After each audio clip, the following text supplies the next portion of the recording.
Welcome back to another edition of KV Sports Beyond Question. And this video is just going to be audio. We're talking about the NBA All-Star Game on Sunday.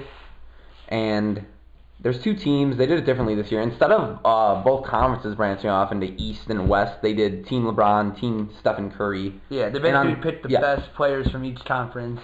And on Team LeBron, we have LeBron as the captain. DeMarcus Cousins was supposed to be a starter. He will not be able to play. Anthony Davis is a forward.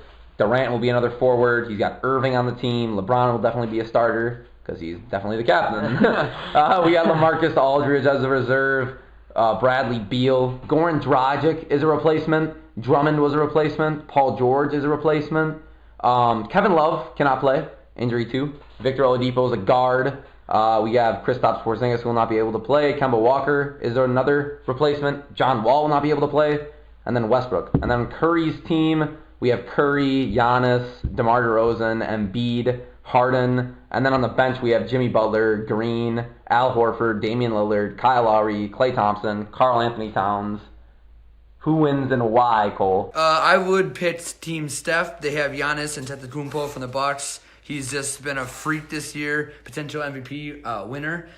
We also got great shooters in Steph Curry, DeMar DeRozan, James Harden. And then also Joel Embiid. That's what I think is the best part of this All-Star game. Joel Embiid is one of the biggest memes the NBA has ever seen. He's one of those guys who he's going to make the NBA better. People want to watch because Joel Embiid. Exactly. So I think he's going to make the All-Star game definitely more exciting. But with Team LeBron, like I said before, it was the injuries.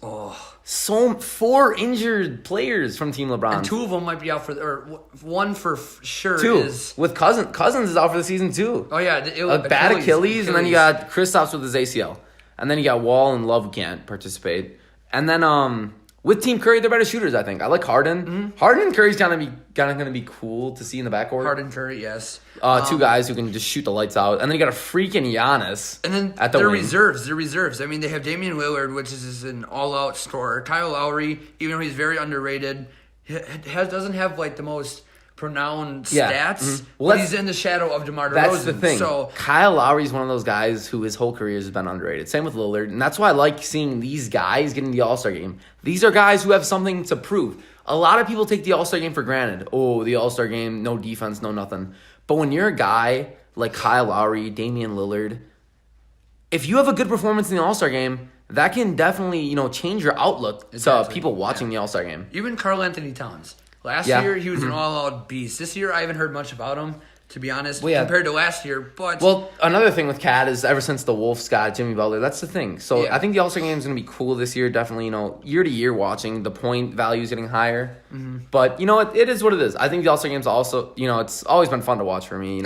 It's about having fun and a break from competitive basketball. This is just a time Well, that's the thing about the All-Star game. It's lacked competitive nature. Exactly. And this is one of the things where I was watching ESPN the other day, and it was Kobe Bryant on like a little documentary, and he was saying and explaining how he took the All-Star game seriously. And this may sound, cheesy, weird, but in 1999, Kobe's I think it was his first All-Star game, he was going against Jordan. And the thing was the Lakers and the Bulls that year were favorites to go to the finals. Yeah. So Kobe said, I have a task in the All-Star game, guarding Michael Jordan. And he said from that All-Star game, he wanted to see what triggered Michael Jordan to fade right, fade left, and use it for the finals.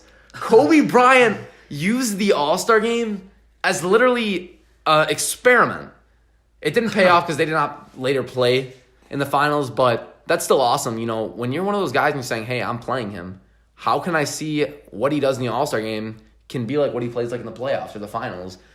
What if the All-Star game is potentially something to see how other guys play, their chemistry, what they look like on and off the court? So I always thought the All-Star game was cool. Getting all the best players in the NBA, having them play in one game is awesome. Yeah, the best talents from each conference or whatever. And I liked how they did the draft this year, Team LeBron, Team Steph. Yeah. I like that because it takes the best players from each conference, basically. Well, that's the thing. Because people make the West sound so lopsided.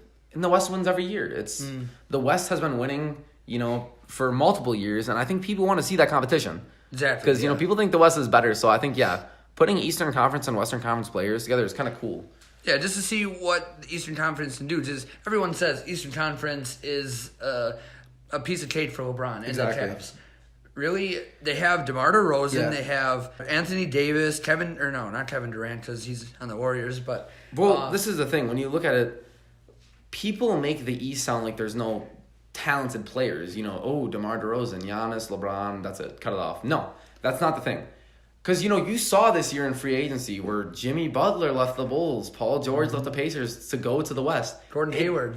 Yeah, Gordon Hayward came to the East, which was nice to give them a little talent, but it is what it is. But the East definitely has a bad outlook, for sure. Yeah. So it's about time that the commissioner, Adam Silver, has changed it up and said, hey, let's put two conferences together and we'll have the best players from each conference draft. Yeah, exactly. I personally like that decision. From that note, we're going to sign out KB Sports Beyond Question with Cole and Bobby. Make sure to tune in next time.